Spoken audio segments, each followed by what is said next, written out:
दुनिया के सबसे महंगे प्रोजेक्ट की बात जब भी होती है तो इसमें इंटरनेशनल स्पेस स्टेशन का नाम सामने आता है। इसे बनाने में एक $150 बिलियन से ज्यादा की रकम लगी है।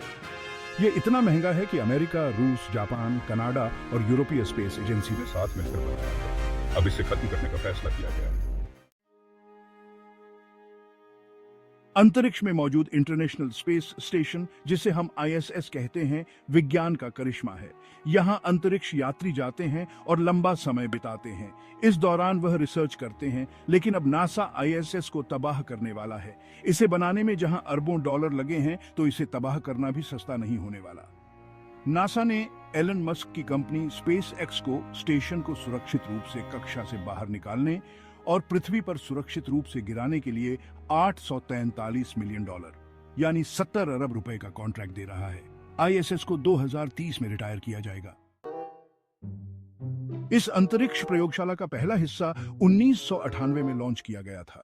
साल 2000 से इस पर अमेरिका, जापान, रूस, कनाडा और यूरोप के अंतरिक्ष यात्री जाते रहे हैं। पृथ्वी के ऊपर की कक्षा में 3300 से ज्यादा वैज्ञानिक प्रयोग पूरे किए गए हैं, लेकिन हर एक चीज का कभी न कभी अंत होता है। स्पेस स्टेशन भी उन्हीं में से एक है। अब स्पेस स्टेशन में तकनीकी दिक्कतें और लीक चालक दल के लिए समस्या पैदा करने वाला है। साल 2030 में इसके निर्माण में हिस्सा लेने वाली 5 स्पेस एजेंसियों के बीच का अनुबंध भी समाप्त हो जाएगा। ISS के लिए बढ़ा खतरा। स्पेस स्टेशन को लगातार बढ़ते अंतरिक्ष कचरे के खतरे का भी सामना करना पड़ता है। गुरुवार को ISS पर मौजूद 9 अंतरिक्ष यात्रियों को स्पेस स्टेशन से जुड़े बोइंग स्टारलाइनर क्रू कैप्सूल में शरण लेने के लिए मजबूर होना पड़ा। ऐसा इसलिए क्योंकि एक निष्क्रिय रशियन सैटेलाइट स्पेस में ब्लास्ट कर गई थी। इसके मलबे स्पेस स्टेशन के लिए खतरनाक साबित हो सकते थे। लगभग 1 घंटे के बाद चालक दल को ISS में लौटने की इजाजत दी गई और फिर सब कुछ सामान्य रूप से चला। ISS को क्यों नष्ट किया जाए? नासा और उसके प्रमुख साथी रोसकोस्मोस, रशियाई राज्य अंतरिक्ष निगम, वर्तमान में ISS पर सूक्ष्म रिसाव की गंभीर समस्या से जूझ रहे हैं। एजेंसी ने यह भी बताया कि अंतरिक्ष स्टेशन के मूल भाग में मूल रूप से डिजाइन किए गए हिस्से, जिनमें चालक दल के रहने के लिए मॉड्यूल शामिल हैं, विद्युत शक्ति, शीतलन, संचार और अन्य क्षमताएं प्रदान करने वाली ट्रस संरचनाएं शामिल हैं, जिन्हें पृथ्वी की निचली कक्षा में 30 साल के संरचनात्मक जीवन के लिए डिजाइन किया गया था। हालांकि अंतरिक्ष स्टेशन के पहले टुकड़े फंक्शनल कार्गो ब्लॉक झारिया FGB और नोड 1 यूनिटी 2030 में अपना 32 साल का जीवन चक्र पूरा करेंगे, जबकि अन्य घटकों को बहुत बाद में लॉन्च किया गया था। स्टेशन की प्राथमिक संरचना को व्यावहारिक रूप से मरम्मत या प्रतिस्थापित नहीं किया जा सकता है।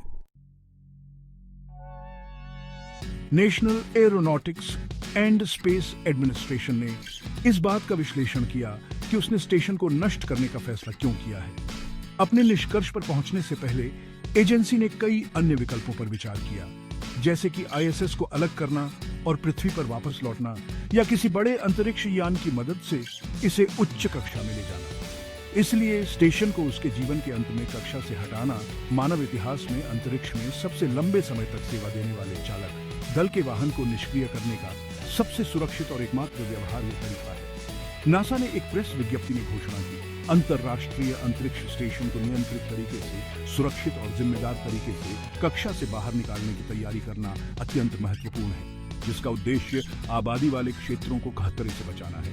एजेंसी ने अपने ISS ड्यूनरबिट विश्लेषण सारांश में खुलासा किया, वर्ष 2030 में अंतरिक्ष स्टेशन के उपयोगी जीवन के अंत में नासा और उसके अंतर्राष्ट्रीय साथी स्टेशन को कक्षा से हटा देंगे तथा वाहन को समुद्र के एक सुदूर भाग में सुरक्षित रूप से स्थापित कर देंगे। बुधवार को प्रकाशित उनके अध्ययन ने अंततः यह पता लगाया कि पुनः प्रवेश करने पर इसे नष्ट करना ही आर्थिक या तकनीकी रूप से व्यवहार्य विकल्प था। स्टेशन के जीवन काल को 2030 से आगे बढ़ाने के विचार अभी भी हवा में हैं।